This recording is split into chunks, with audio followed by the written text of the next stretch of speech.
Hello, angels, baddies, and bitches. Welcome back to my channel. I'm Amber Akilla.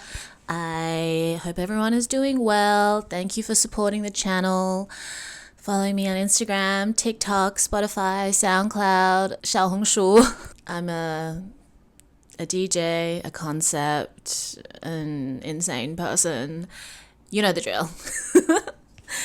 Okay, so today's video is about habit forming, habit tracking.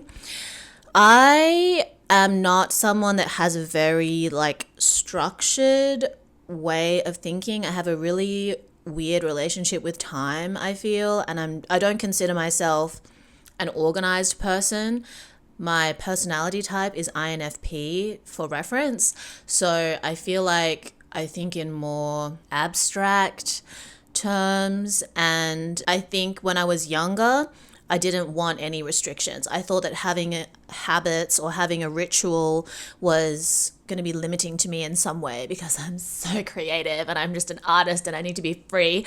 But as I've gotten older, I think of having rituals and habits as more like grounding and centering, So being able to recenter myself, having something that keeps my feet on the ground while my head is in the clouds is kind of like the state that I want to be in. I don't want to be completely untethered from reality and responsibility. I want to make sure that I'm checking in with myself, reflecting, and still able to operate in reality as a functional human being, but also being able to be creative and imaginative and to, observe and view things from different viewpoints. Having habits and grounding practices has value regardless of what your personality type is, but how you approach it will differ according to your personality type. I prefer just doing things old school,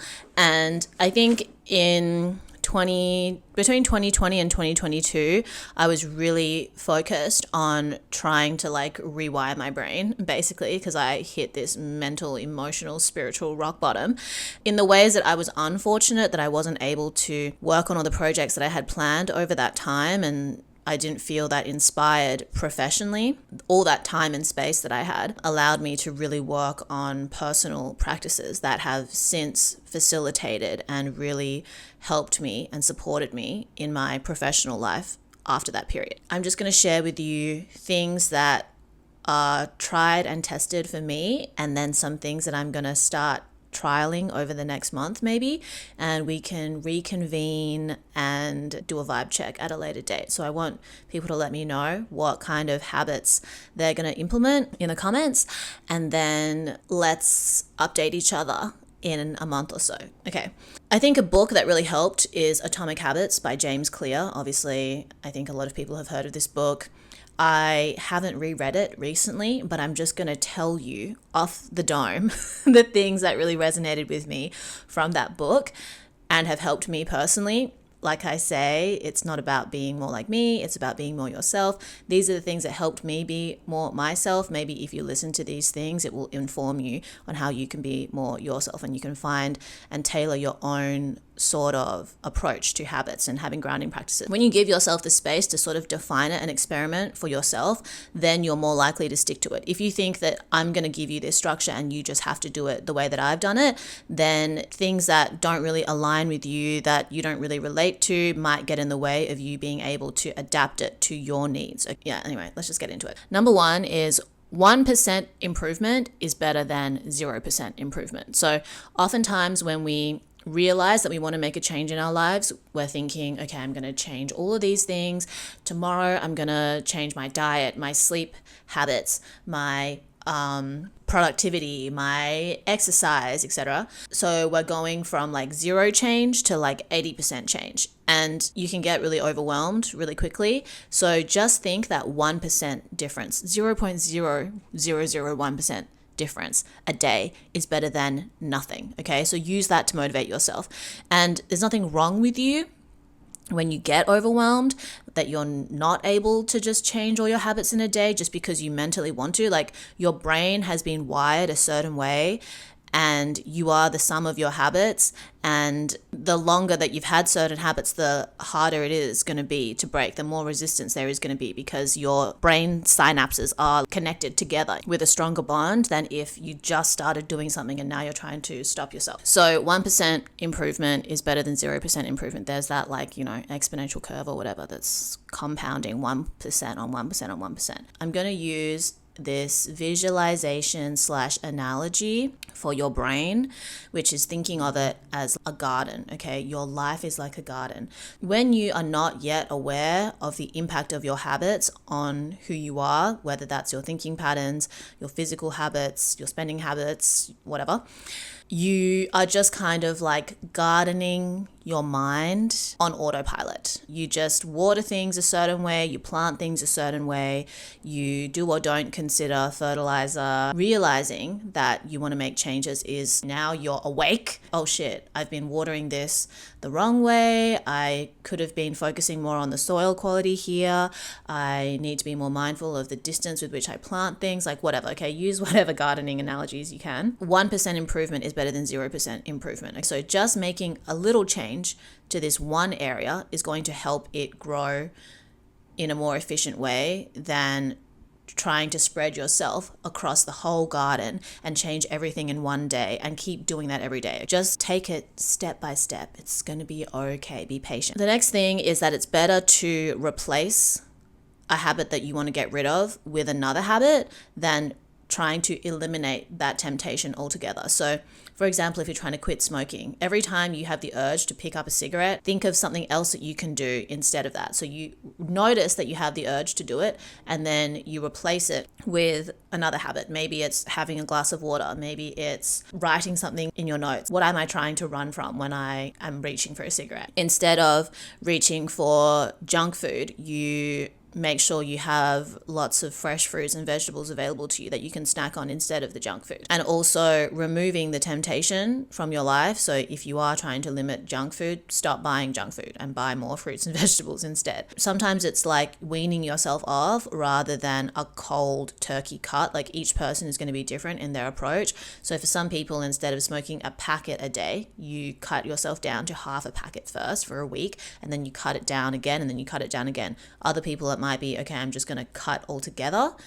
And maybe you're going to have a little bit more like 1 step forward, 2 steps back, 1 step forward, 2 steps back situation, whatever is going to be more motivating for you. Another thing, which I don't think is mentioned in Atomic Habits, I might do a separate video on this, is try and gaslight yourself. Use the power of mental manipulation on yourself in a way that actually gets you closer to what you want rather than further away. Usually when people think of manipulation techniques, they think of negative outcomes, but I think that you can mentally manipulate yourself into becoming a better person. And the way that I do it is usually through some kind of like ridiculous, satirical, outside thing, like mentally. That's sort of like a personal joke with myself. When I was really, really depressed, I would motivate myself by saying, let's just see how long my hair can grow. That's like the most random reason to stay alive and to keep going. But at the time, my hair was like this long. I kept cutting it because I think I was really unhappy in the relationship that I was in and not able to walk away from it. So I kept thinking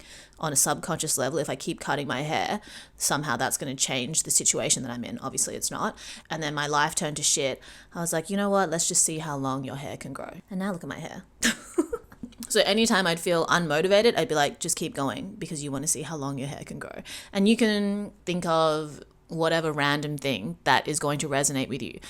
Let me just see how much I can keep going because I'm trying to spite this person that like I don't even speak to anymore and I don't even care about, but I want to prove to myself and to the ghost and the memory of this person that I'm better than whatever they thought that I was, or I'm more capable than they could ever even imagine. You know, I think a lot of people, we all have like some person from our past, their voice and their doubt echoes in the back of our mind, and then like gaslight yourself into being like, I'm going to spite the memory of this person by slaying. Okay. You can also be having a reward at the end of a certain period of time when you've been consistent. Like, okay, after 30 days of me doing this thing, I'm going to reward myself with X thing, whether it's buying this or going to this place or treating myself to this type of meal. You can decide what it is. The next thing is making sure that you self-affirm, seeing your inner narrative. What are you saying to yourself in the process of trying to make these changes?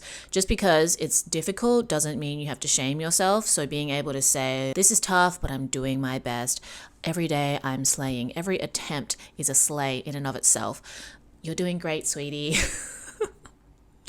Rewrite your inner script, okay? The negative thoughts will still come up, but your ability to, again, replace them. Notice that it's coming up and replace it with something that's more productive, something that is more empathetic and self-sustaining and positive is going to be better, okay? It's slowly you're changing this inner narrative. And like I mentioned in Hot Girl Habits, meditation, journaling, thought dumping, positive affirmations, having that practice is going to help you to develop an overall general awareness throughout the day of the thoughts that you're having and the actions that you're taking that might be self-defeating in a way. Let's talk about tracking. So I've got links in the bio for free printables that you can use. When I first started habit tracking, I would use this table, okay? Habit tracker, it has the dates of the month. You can put in the day and then you can put the habit here that you want to track. So here's an example of one that I had in August 2022. I have a cute little heading and then I have all the different habits I was tracking and I would cross them off as I go. And some habits, by this point, I'd already kind of done a lot of these charts because I was doing it from like 2020 until 2022. Not every month, but where possible. So there would be some habits that I would only do or want to track for certain days of the week, and then I would give myself like 2 days off or something. So these are just things that I wanted to do X amount of times a week. Then I would cross other ones off. So examples of habits that I would track would be morning meditation, journaling, stretching. I was working on music production. I was working on freelance work. I would have 1 day a week that I wanted off socials. So I would highlight Monday. That's the target day. And then I would cross off the days that I was off socials. If I had another day off, I would write that down. I would also have like post on socials, workout class, and then PM meditation. And some of these habits, like I didn't even track at all. I was not successful in incorporating them. And then others I was much more consistent with. But I think when you start out, it's better to have one habit. If you are in deep flop era mentally, it could be overwhelming to start with this kind of chart because you just want to fill the whole thing and you expect yourself to cross everything off, and just having like one line might seem trivial.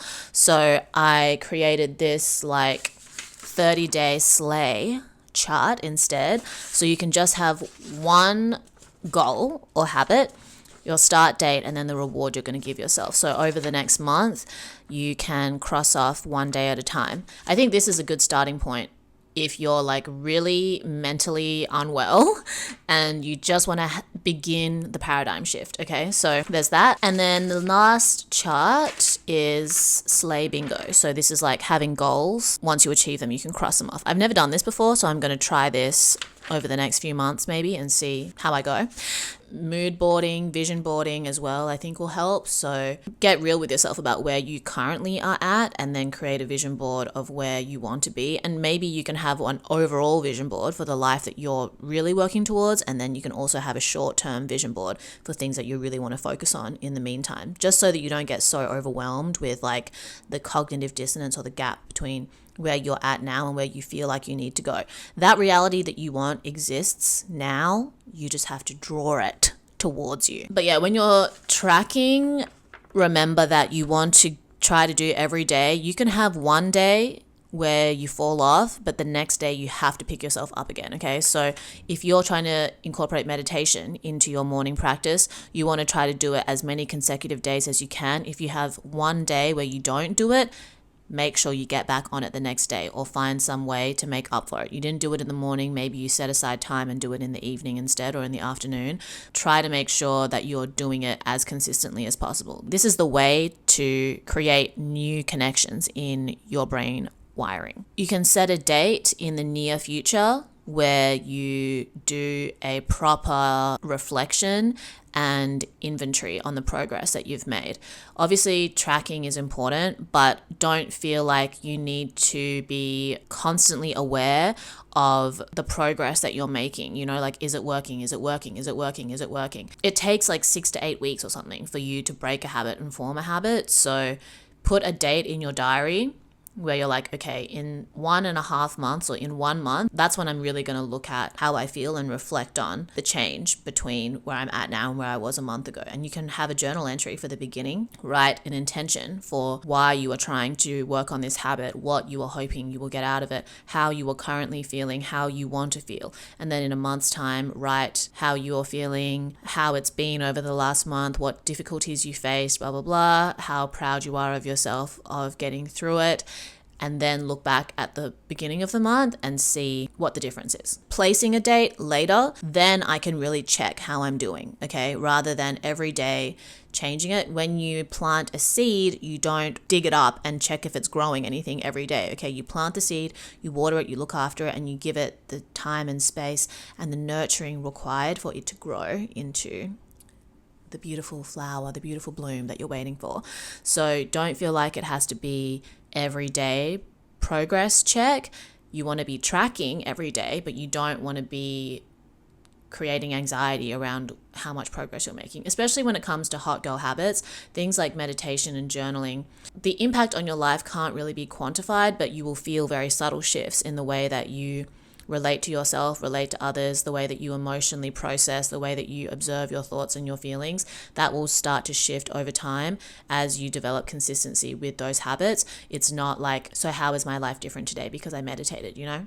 It's more about committing yourself to the practice, not whether the practice feels good or feels hard. The fact that you are doing it and you are stepping outside of your comfort zone, you are walking through the fire towards being hot and having fun, that in and of itself has value, okay? So don't worry so much about the outcomes at first. You will be able to, you've given yourself a date to look back and make sure that you track and that you are working towards being as consistent as you can until that date comes, okay?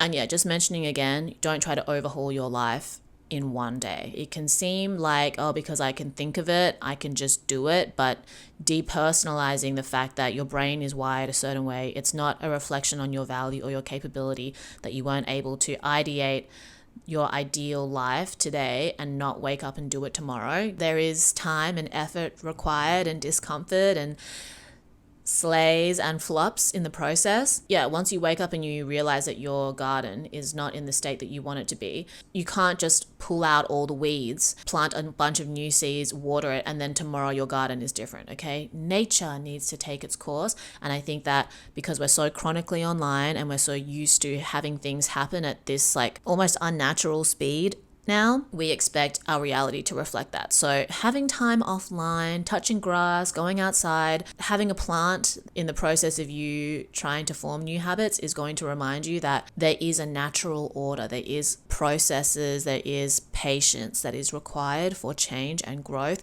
It's not just because you want it, you're going to have it. You want it, you can have it, but you'd never know like what that timeline is going to be. So surrender to the process and be patient with yourself. It's okay. Once you feel like you've got a handle on one habit, you can start stacking it with another. So an example might be you wake up in the morning and you want to drink a glass of water. That's the first habit you want to do for the 30-day slay. Maybe you get halfway and you've gotten used to waking up and drinking a glass of water every morning. So now you stack another habit. Once I've had the glass of water, then I'm going to write 1-page thought dump. Okay, and then you add that and you stack that habit. Instead of feeling like you need to have 3 new habits at once, you can just start with 1, get a handle of that, get used to it, and then add another one after, and then build from there. Those are kind of like the main things that I think about when it comes to habits and forming new habits. I'm gonna get back into it. I think the habits that I formed over the 2020 to 2022 period have carried me through the 2022 to 2024 period, and now I'm going to think about how I can have a new paradigm shift over 2025. Let me know what habits you're working on, what changes you want to make. you can restart at any time. It doesn't have to be a new year for you to have new goals, for you to have a new vision for how you want to live and how you want to be. It's never too late to slay. Practice gratitude for the awareness that you have around the changes you want to make, and then break it down into steps. And yeah, I have faith in you. Don't give up.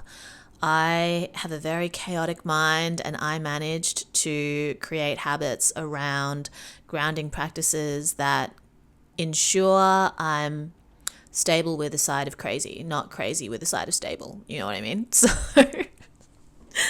yeah, let me know what you thought of the video. Follow me on all the things. Tell your friends and family you love them. Drink lots of water. Stay hot and having fun. Love you lots, and I'll speak to you soon. Never back down, never what? Never give up. Never back down, never what? Never give up.